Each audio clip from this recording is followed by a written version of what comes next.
The Danish Special Forces encountered something a few months ago. We are under attack, Part 2. Written by The Forest Has Eyes. I still think back to the long walk we made through the marsh, one final trek to end this. The fog was stifling, attempting to envelop us at any point we had stopped to do anything. My senses were going haywire between being blinded visually and the silence allowing any twig snap or splash to catch my attention. The cold air mixed with the periodic steps we took through the bog, freezing our legs and shocking our systems. Our rifles were raised, scanning wherever we could, preparing for another wave of our people that had been paranormally conscripted to rush us with anything from knives to their bare hands. But nothing came, and I'm partially wrong. Anglerfish walked almost the entire way with his weapon down. Somewhere between complacent and in a trance, yet he led us, cognizant enough to make course corrections despite the fact that he seemed to be working off of instinct. In Afghanistan, he had helped us track an HVT through rugged mountainous terrain, choosing the best path to maneuver on the fly. That saved hours from an already long journey.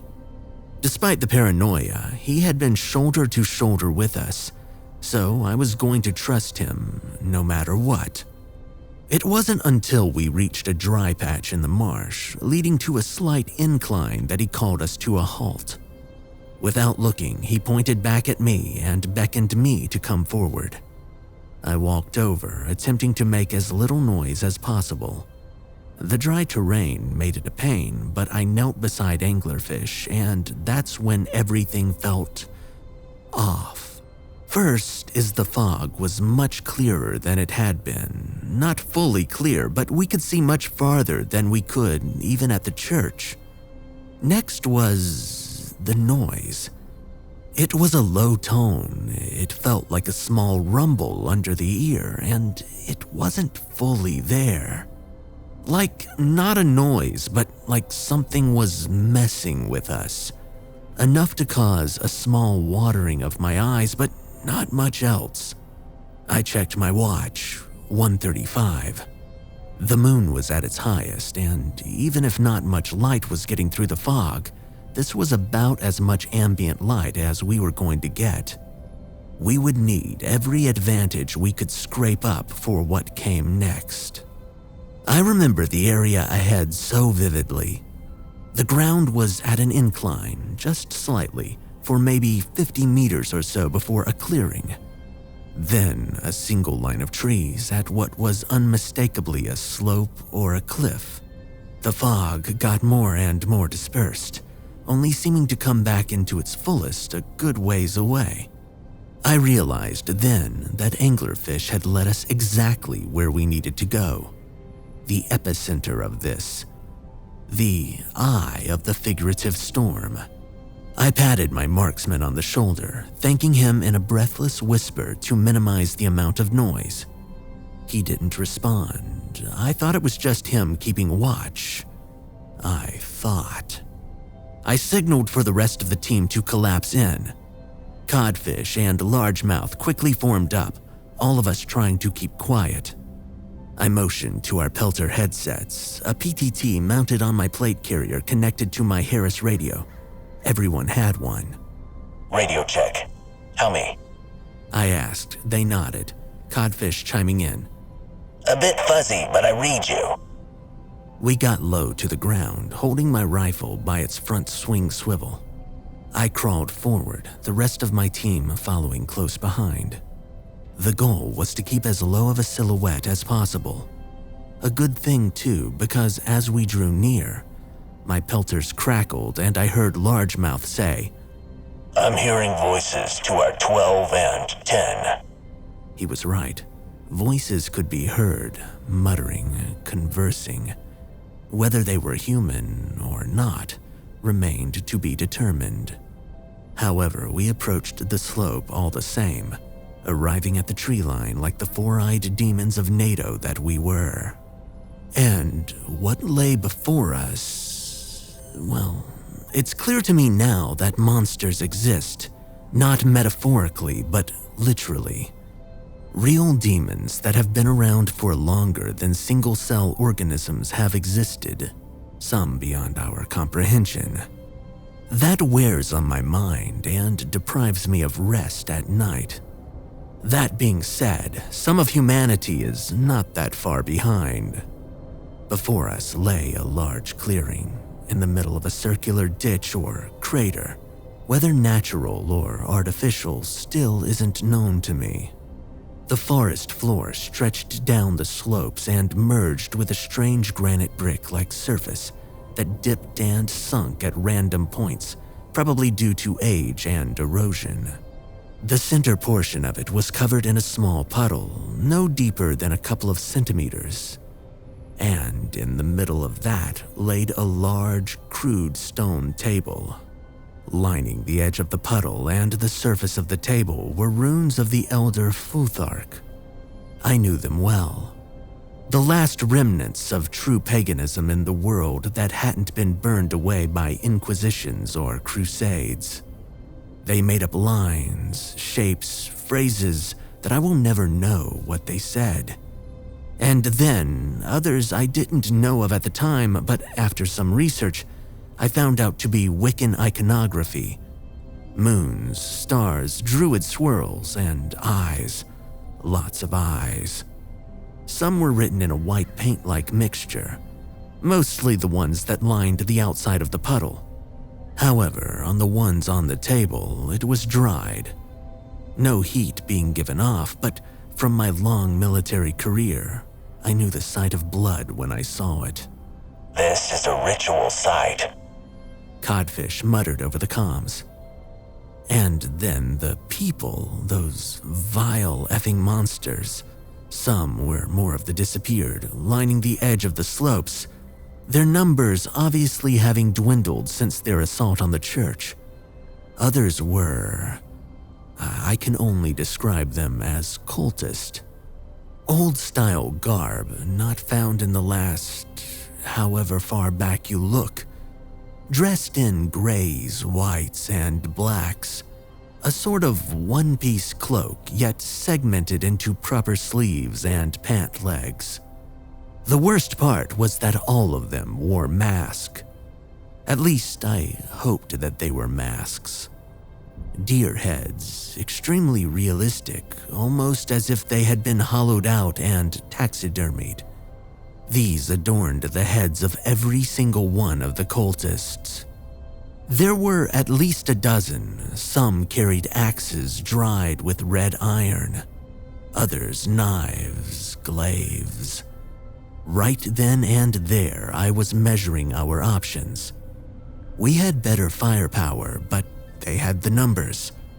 We were far too close right now. And even with the safety of the church, they had still swarmed the outside, only being held back by the stone walls. We would need to successfully get the jump on them if we were going to make it out of this. My planning was broken up when I heard yells and shouts come from our 9 o'clock, drawing closer. The cultist seemed unsurprised, and I soon found out why. Those on the outside of the circle parted, allowing 2 of the cultists to enter. One of the officers from the chapel was in tow. We had lost him during the fray, and it seemed almost as if their raid hadn't been a total waste. The policeman was unarmed, his gear stripped away as he was forcibly dragged onto the stone, kicking and screaming, even as cuts and bruises lined his head. I still remember his resistance. No, no, no, no, get the hell off of me. We should have done something then and there, but I knew that we needed more info. It's sickening to think about now, but I think that I wanted to draw Nixie out, hoping that we could confirm if this was the anchor to destroy or not. I hope that wherever that officer is, he can forgive me. And if his family is hearing this, I'm so sorry. He was held down, 2 cultists to a limb as his head thrashed around. A lead cultist standing at one of the ends began muttering. It sounded incomprehensible, like it had syllables. It was definitely a language, but I've heard every single form of linguistic while traveling the world. English, Spanish, Norwegian, Danish, Swedish, Finnish, Polish, Arabic, Cantonese, everything. I still have never heard anything like what he was saying. And then, from the pond, spindly arms, black and smooth like obsidian, emerged from the area above his head. Impossibly so, I don't know how, but they hovered above his face for a moment and began to tear into him. His screams shook me into action as I hopped on our frequency. Time to move. We need to destroy. I looked at Largemouth. Get a good angle. You'll be our base of fire. We're going to need half of that group gone in the first few seconds. Will do, he said, sliding over several meters as he got a clear gap between the trees, setting up his MG3's bipod and readying a fresh belt.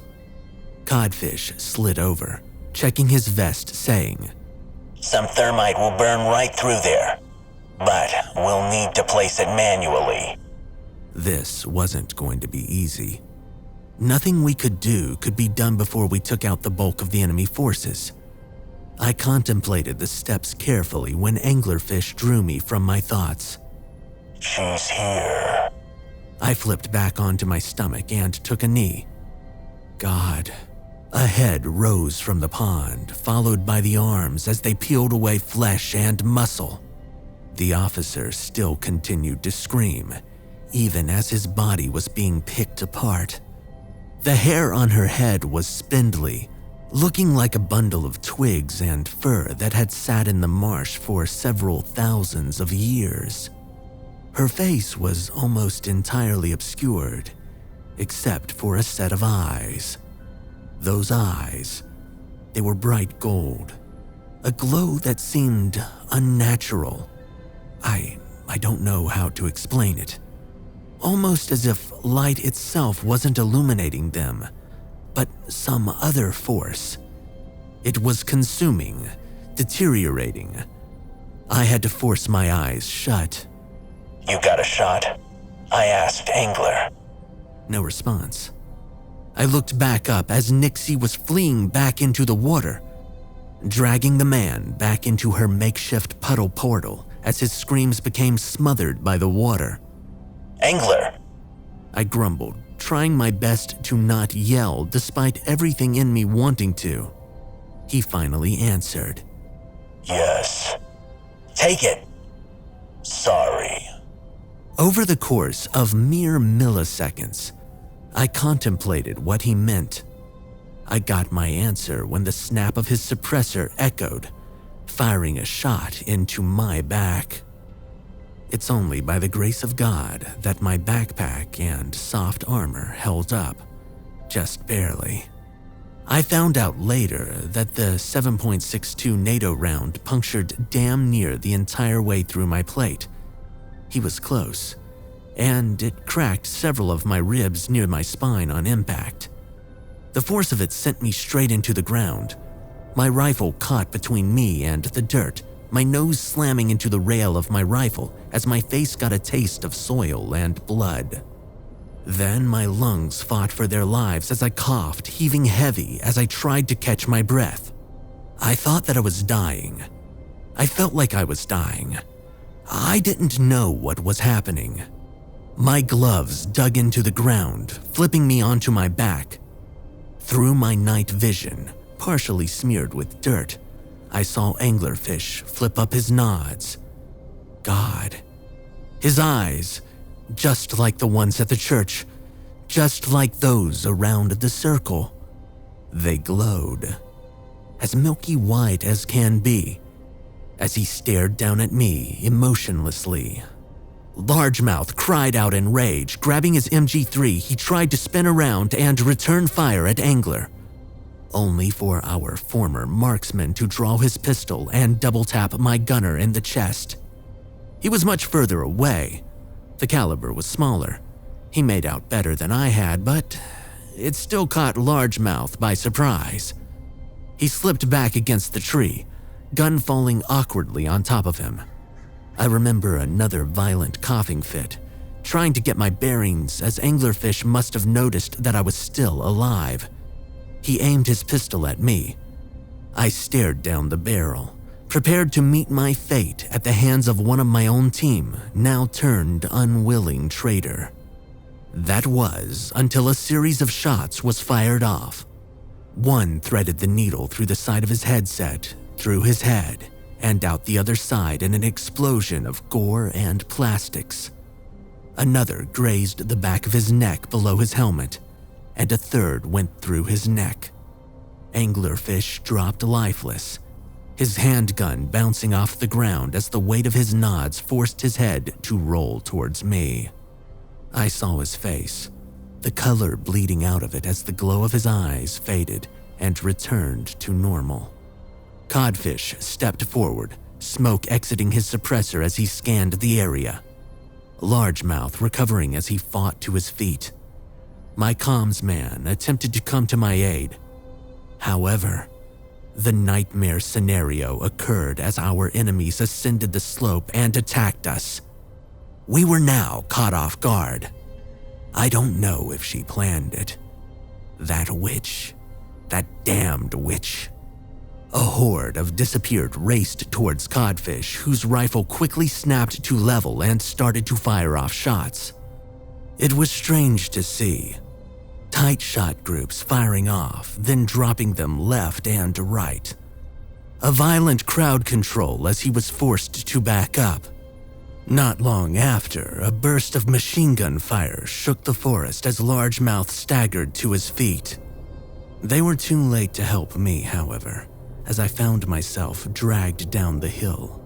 Two cultists grabbed onto my combat shirt and pulled me down using gravity to aid them. I tried fighting back. I was winded, in no condition to fight, but I still tried. With my right hand, I grabbed the one on my right side by the neck, causing him to panic. As the left one attempted to adjust, I instead leaned back, allowing my knee to connect with his strange deer head. It didn't feel like it was hollow. In fact, thinking back now, it felt real. Regardless, we tumbled down the rest of the slope in a mess. I tried scrambling to my feet, but a pain from deep within my chest shocked me enough to be stuck at my knee. I was tackled to the ground by one of the disappeared, straight onto my back. My ribs howled in pain as I found my attacker sitting on top of me. Burrows fouled as enraged, glowing eyes stared down at me. It grabbed me by my helmet and tried to pull it off. My holster was trapped underneath one of its legs. So, instead, I grabbed it by whatever jacket it was wearing and pulled it down towards me, headbutting it. That seemed to stagger it enough that I could get it rolled off. But before long, the cultist had descended on me once again. Grabbing me by one of my legs, I was dragged onto the pool of water, as a female came from the direction of my head and drove a small dagger into my left shoulder. It was caught, partially stopped by the shoulder strap of my vest and my shirt. But damn if it didn't hurt. I screamed in agony, my left arm incapacitated as my right arm felt around at my free holster. I drew my Glock 17, wasting no time as my finger felt purchase on the trigger and aimed around. The shots were sporadic, panicked, but even then, I thanked the years of time that I'd spent honing my skills. The cultist that had dragged me by the leg was hit directly in its neck, dropping down as I fired two more, catching them center of mass. Trying my best to ward them off, I screamed, cursed in between very carefully placed shots. It could have been slurred gibberish, but the point was clear. A wounded lion was still a lion. I felt like I had stabilized my situation only slightly until the obsidian hands returned.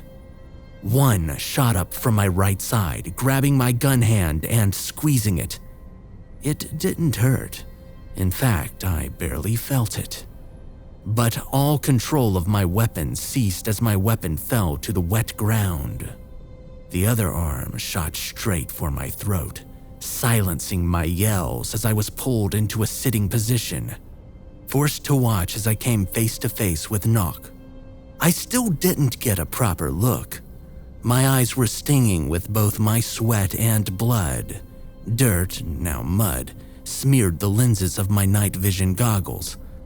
But those eyes, from beneath a layer of matted hair and wretched twigs that layered the top of her head, they glowed like spotlights, unblinking, unflinching, hypnotizing me, ordering me to stand down and allow myself to be dragged in.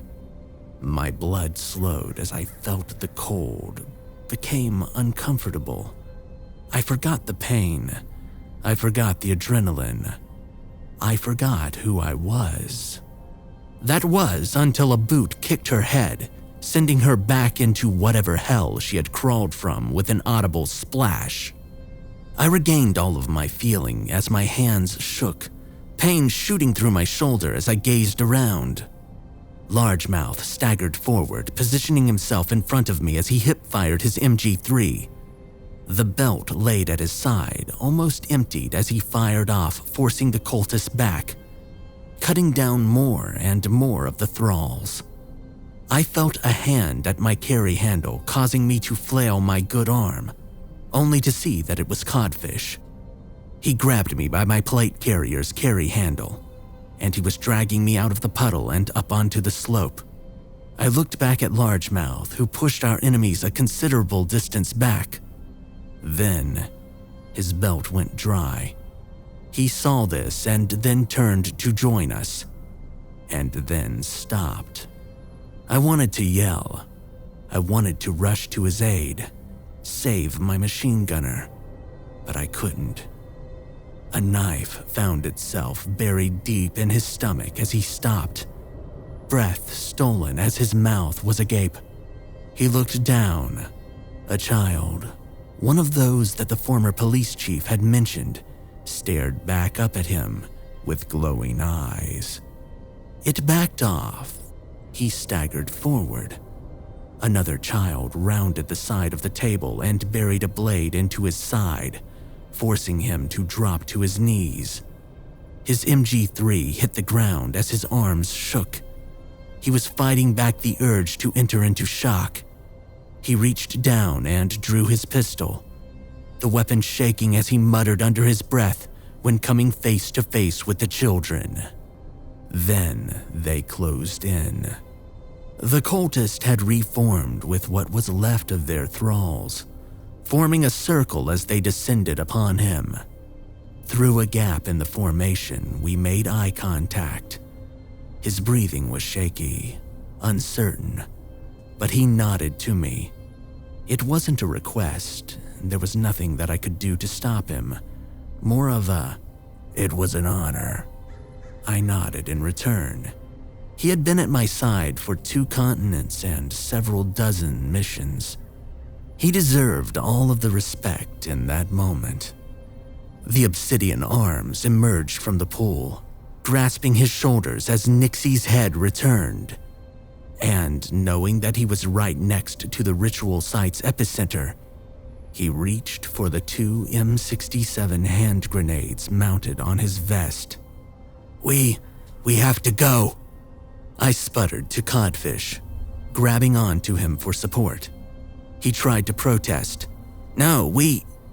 Then he surveyed the scene and took off, dragging me with him as both of us raced up and over the slope.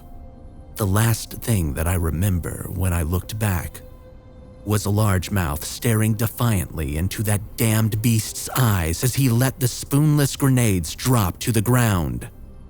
After a few seconds of running, we dropped to the ground too. The explosion of the grenades shook the earth and sky.